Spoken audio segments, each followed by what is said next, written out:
What if I told you there's an ancient Jewish practice that's been protecting people's health for thousands of years, and it takes less than 30 seconds? Right now, as you're watching this, you might be dealing with digestive issues, unexplained fatigue, or that constant worry about whether the food you're eating is helping or hurting you. You've read the articles, you've tried the diets, you've counted the calories and the macros, but something still feels off. You eat, but you don't feel nourished. You're careful, but you don't feel protected. And here's what's haunting you late at night. Despite all your efforts, you can't shake the feeling that something fundamental is missing from the way you relate to food. The secret isn't in what you eat, it's in what you say before you eat. And I know exactly what you're thinking right now because I've heard it 1,000 times. You're thinking this sounds too simple, too spiritual, too disconnected from real science. But stay with me, because what I'm about to share with you has been tested not for years, not for decades, but for millennia. And the people who practice this, they've discovered something that modern nutrition is only beginning to understand.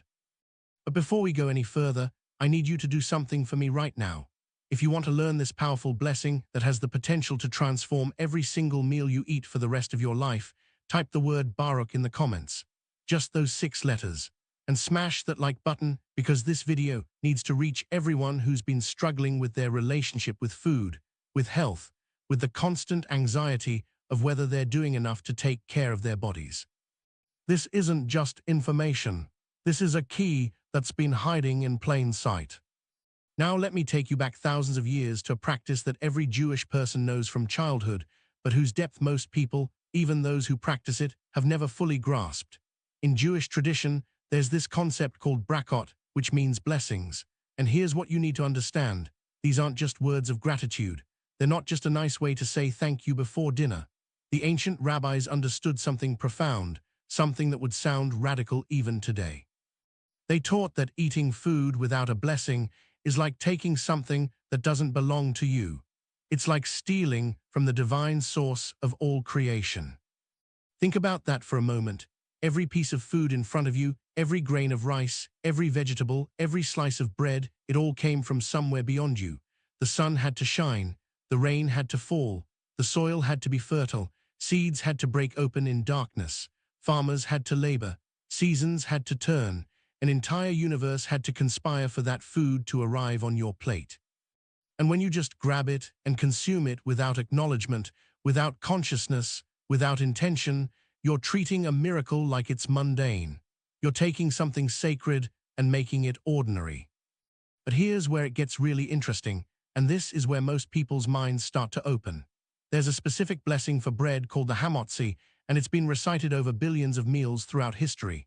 But this principle, this practice of blessing food, it applies to everything you eat. There are blessings for fruit from trees, fruit from the ground, vegetables, wine, and foods that don't grow from the earth. The Jewish sages created an entire system of consciousness around eating. And you know what's remarkable? They did this thousands of years before anyone talked about mindful eating, before anyone understood the gut-brain connection, before anyone realized that stress, while eating, could literally change how your body processes nutrients. Now here's what most people don't know, and this is the part that's going to shift everything for you. When you say a blessing over food, something actually changes, not just in your mind, not just in your attitude, but in the food itself and in what happens when that food enters your body. And I know how that sounds. I know some of you are already skeptical, but let me explain what the ancient Jewish mystics understood about the nature of reality, and then you can decide for yourself. Kabbalah, which is the mystical tradition of Judaism, there's this teaching that everything in the physical world contains sparks of divine light. Everything, that apple you're about to eat, it contains spiritual energy. That piece of bread, it's not just carbohydrates and fiber. It contains something the Kabbalists call nitzitzot, holy sparks. These sparks are trapped in the physical matter, waiting to be released, waiting to be elevated. And how do you release them? Through consciousness, through intention, through blessing. When you say a blessing over food, you're not just being polite to God. You're performing a spiritual alchemy. You're transforming something physical into something that can nourish not just your body, but your soul. You're releasing the spiritual vitality that's been locked inside that food, and you're allowing it to fulfill its highest purpose, which is to sustain a human life, to fuel a consciousness that can recognize the divine, to give energy to someone who can then go out and do good in the world.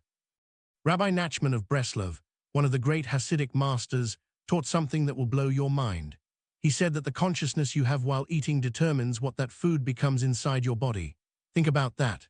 Two people can eat the exact same meal, the same portions, the same nutrients, but if one person eats with gratitude and consciousness and the other eats while stressed and unconscious, that food literally becomes something different in their bodies.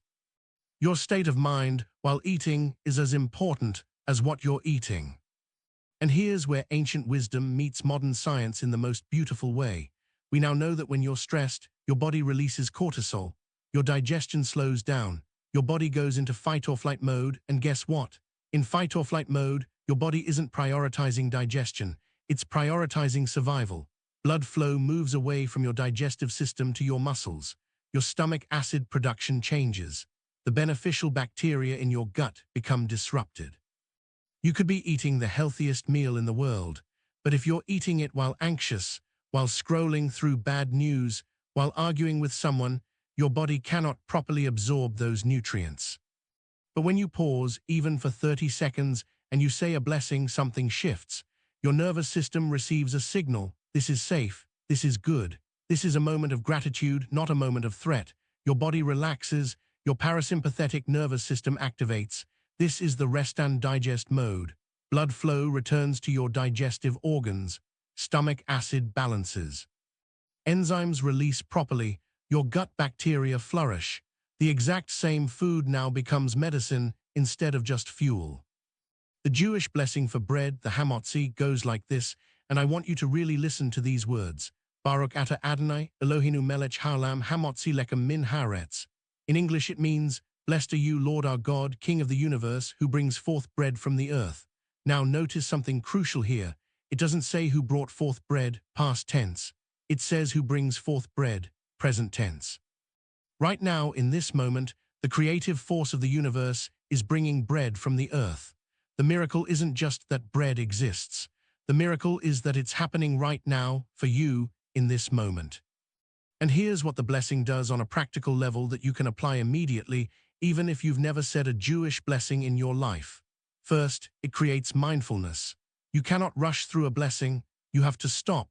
You have to pause between the chaos of your day and the act of eating. That pause alone changes everything. How many times have you finished a meal and barely remembered eating it? How many times have you eaten standing up, in your car, while working, while watching something, and your brain never registered that you ate? Your body consumed calories, but you weren't present for it. The blessing forces presence. Second, it creates gratitude. And gratitude isn't just a nice feeling. Gratitude is a physiological state that measurably changes your body chemistry. Studies show that people who practice gratitude have lower blood pressure, better immune function, reduced inflammation, and they sleep better. When you acknowledge that your food is a gift, that you didn't create it, that you're part of an intricate web of life that made this meal possible, something in you relaxes. The clutching, the anxiety, the fear that there won't be enough, it releases. And in that release, your body can actually use the food properly. Third, and this is the part that sounds mystical but is deeply practical, the blessing creates intention. In Jewish teaching, words have creative power. God spoke the world into existence. Humans are made in the image of God, which means our words also have power. When you speak a blessing over food, you're not just observing what is. You're declaring what you want it to become. You're programming that food with an intention: health, nourishment, vitality, healing. You're telling your subconscious mind, you're telling your body, you're maybe even telling the food itself, I receive you as blessing, as medicine, as life force. Now I know some of you are sitting there thinking, does this really work? Is this just spiritual bypassing? Can you really just pray over junk food and make it healthy? And the answer is no, you can't override physical reality with wishful thinking. But here's what you can do. You can transform your relationship with food so completely that you naturally start making better choices. When you bless your food, when you pause and acknowledge it, you can't help but become more conscious of what you're choosing.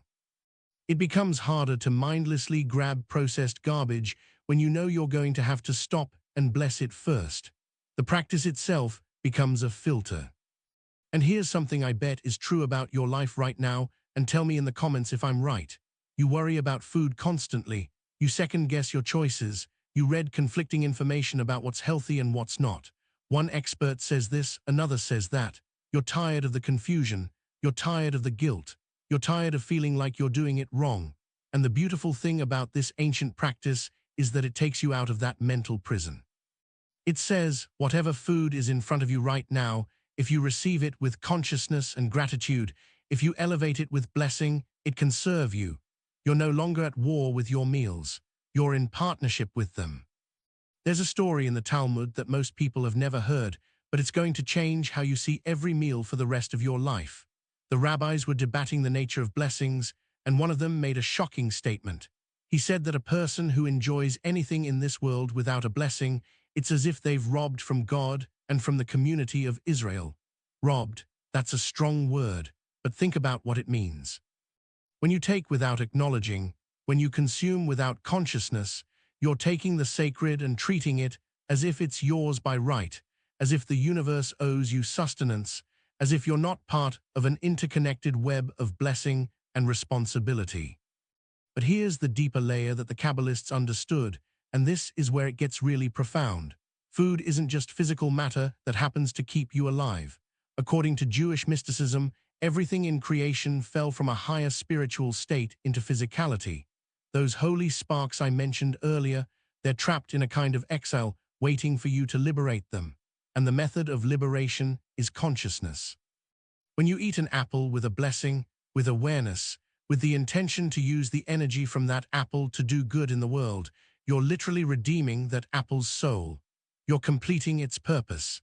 You're taking it from the realm of the mundane and elevating it back to the realm of the holy. Now I know what you're thinking, because I can feel some of you pulling back right now. This sounds too mystical, too out there, too disconnected from your everyday reality of just trying to eat healthy and not get sick. But stay with me, because here's where the spiritual becomes intensely practical. When you understand that food contains spiritual energy that needs to be released through your consciousness, you start to realize something critical. The quality of your attention while eating is just as important as the quality of the food itself. And this is something your doctor has probably never told you, something your nutritionist might not emphasize, but it's absolutely true. There have been studies, actual scientific studies, where they took two groups of people and gave them identical meals with identical nutritional content. One group ate while stressed, rushed, distracted. The other group ate slowly, mindfully, in a relaxed state.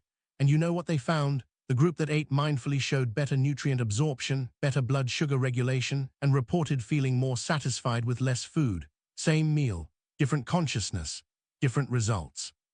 The ancient rabbis knew this thousands of years ago. They built it into the religion. They made it non-negotiable. You don't just eat, you bless, then you eat. And here's something that's probably happening in your life right this very moment. And I want you to really check in with yourself as I say this. You've lost the joy of eating. Food has become an enemy, or at the very least, a complicated relationship. You're afraid of gaining weight, afraid of getting sick, afraid of eating the wrong thing, afraid of not eating enough of the right thing. Every meal is a calculation, a negotiation, a source of anxiety. And that anxiety, it's literally poisoning your food, not metaphorically, literally. The stress hormones flooding your system while you eat are changing how your body processes every bite. You could be eating organic, grass-fed, locally sourced, perfectly balanced macros, and if you're eating it with fear and guilt, your body is receiving it as a threat, not as nourishment. The Jewish blessing interrupts that pattern completely. It says, stop. Before you take a single bite, acknowledge that this is a gift, not something you have to earn, not something to feel guilty about, not something to fear, a gift. From the earth, from the rain, from the sun, from the mysterious force that makes seeds grow and turns soil into strawberries and wheat into bread. When you frame food as a gift, something in your nervous system relaxes. The clenching releases. And in that release, healing becomes possible. Rabbi Nachman taught something else that's going to sound radical, but it's incredibly important. He said that when you eat in holiness, the food actually prays inside of you. Think about that image. The wheat that became bread, it grew in a field. It reached toward the sun. It drank rain. It fulfilled its nature as wheat, but it couldn't speak. It couldn't pray. It couldn't consciously connect with the divine. But when you eat it with consciousness, with blessing, with the intention to use that energy for good purposes, suddenly that wheat's energy is flowing through a being who can pray, who can think, who can choose kindness, who can create beauty in the world. You become the vehicle through which the silent creation gets to participate in consciousness. You complete the circle. Now let me teach you the actual mechanics of this practice, because knowledge without application is just entertainment. For bread, you say the hamotzi that I mentioned earlier. For wine or grape juice, there's a different blessing called the hagafen. For fruits that grow on trees, there's hayatz. For vegetables and fruits that grow from the ground, there's hadama. For everything else, foods that are more processed or don't fit those categories, there's shehekol. And after you eat, there are blessings of gratitude for having been nourished. The system is complete. It surrounds the act of eating with consciousness from beginning to end. But here's what I want you to understand, and this is crucial. You don't have to be Jewish to access this wisdom. You don't have to convert. You don't have to believe in the God of Israel. You don't have to follow kosher laws. The principle is universal. Consciousness transforms matter. Gratitude changes physiology. Intention directs energy. If the traditional Hebrew blessings don't resonate with you, create your own. Before you eat, pause, take a breath, look at your food, say thank you. Thank you to the earth. Thank you to the farmers. Thank you to the sun and rain. Thank you to your own body for being able to digest and use this nourishment. Thank you to whatever you conceive of as the source of life. It doesn't have to be complicated. It just has to be conscious. And here's the test I want you to try, because I know some of you are still skeptical, and that's okay. Skepticism is healthy. For the next 7 days, I want you to say a blessing before every single thing you eat or drink. Not just meals, everything, your morning coffee, that afternoon snack, the water you drink, everything. And I want you to notice what changes. I'm not going to tell you what you'll experience because I don't want to bias you. But I will tell you this. Thousands of people who have done this report the same kinds of changes. They eat less but feel more satisfied. They naturally gravitate toward better food choices. Their digestion improves. Their anxiety around food decreases. They start to actually taste their food again, to enjoy it again. Eating becomes a pleasure instead of a problem. You know what else happens that people don't expect? They start to lose weight without trying, or they gain healthy weight if they needed to, because their body finally feels safe enough to regulate itself properly. When you're constantly stressed about food, your body holds onto everything because it thinks there's a famine, it thinks you're under threat. But when you eat with gratitude and peace, your body gets the message. We're okay, there's abundance, we are safe, we can let go of what we don't need. We can trust the process. There's a teaching in Kabbalah that every person has a unique spiritual nutrition that they need, and it's not the same for everyone. What heals one person might not heal another. What's poison for one body might be medicine for another. This is why all the one-size-fits-all diets eventually fail. This is why you can follow the same plan as someone else and get completely different results. But when you bring consciousness to your eating, when you bless your food and really pay attention to how your body responds, you start to develop this inner wisdom. You start to know what you need, not from a book, not from an expert, but from your own body's intelligence speaking to you. And here's what I know about you watching this video right now. You're searching, you're looking for answers. You've tried so many things. Some worked for a while, then stopped working. Some never worked at all. You're tired of the confusion and the contradiction. You're tired of feeling like health is this complicated puzzle that you can't quite solve. And what I'm telling you is that maybe you've been missing the simplest piece. Not a new superfood, not a new supplement, not a new diet plan. Just consciousness, just gratitude, just the simple act of pausing before you eat and acknowledging that this food is a miracle, that your body is a miracle, that the fact that you can transform plants and water into energy and thought and movement is absolutely extraordinary. The word Baruch, which begins every Jewish blessing, it doesn't just mean blessed. The root of the word is related to a Hebrew word that means pool or fountain. When you say Baruch, you're acknowledging that blessing flows like water from an infinite source. There's always more. You're not taking from a limited supply. You're connecting to an endless fountain. And when you eat from that consciousness, from that abundance mentality, instead of scarcity, everything changes. You stop hoarding. You stop restricting out of fear. You stop binging out of deprivation. You eat what you need because you trust that there will always be enough. I want you to imagine something with me right now. Imagine that every meal for the rest of your life becomes a sacred moment, not precious or fussy or complicated, just sacred, a moment where you stop, where you breathe, where you connect with something bigger than yourself. Imagine that food stops being the enemy and becomes the ally. Imagine that your body stops being something you have to fight and control and becomes something you can trust and listen to. Imagine that eating becomes one of the most healing, peaceful, joyful parts of your day instead of a source of stress and guilt and confusion. That's what this practice offers. That's what thousands of years of Jewish wisdom has preserved for anyone willing to receive it. So here's my challenge to you, and I really want you to take this seriously because it could change everything. For the next 7 days, say a blessing before every meal. Use the traditional Hebrew if it speaks to you. Use your own words if that feels more authentic. Just don't skip it, not once. Make it non-negotiable. And watch what happens. Watch how it changes what you choose to eat. Watch how it changes how you feel while eating. Watch how it changes your digestion, your energy, your relationship with your body. And then come back and type Baruch in the comments and tell me what you discovered. Remember, health isn't just about what enters your body. It's about what enters your soul first. It's about the consciousness you bring to every moment, especially the moments when you're nourishing yourself.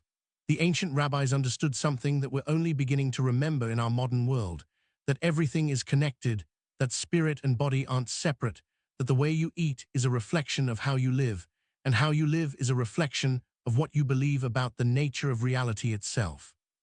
So the next time you sit down to eat, before you pick up that fork, before you take that first bite, pause just for 30 seconds, look at your food, really see it. Consider the miracle that it represents, the complex web of earth and sky and human effort that brought it to you, and then say thank you, however that sounds in your voice, in your tradition, in your heart. Say thank you, and then eat, and notice the difference, because I promise you there will be a difference. The food will taste better, your body will receive it better, and you'll have taken one step closer to the kind of relationship with eating, with health, with life itself, that you've been searching for all along.